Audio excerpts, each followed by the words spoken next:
Israel inasema ina udhibiti kamili wa uendeshaji wa anga ya juu ya mji mkuu wa Iran, Tehran.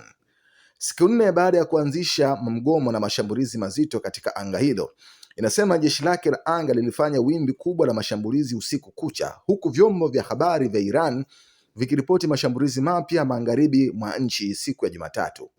Madai ya Israel ya udhibiti wa anga yanaonekana kuwa ni ya kweli, anaandika mwandishi wetu wa utetezi Jonathan Abela, lakini ubora wa anga sio kila kitu. Makombora ya Iran yalipenya tena mfumo wa ulinzi wa Israel wa Iron Dome usiku kucha. Idadi iliyouawa nchini Israel tangu Ijumaa imeongezeka hadi kufikia watu 24. Waisraeli wengi walihisi mfumo wa ulinzi wa anga wa nchi hiyo hauwezi kupenyeka, lakini mambo hayo yamebadilika.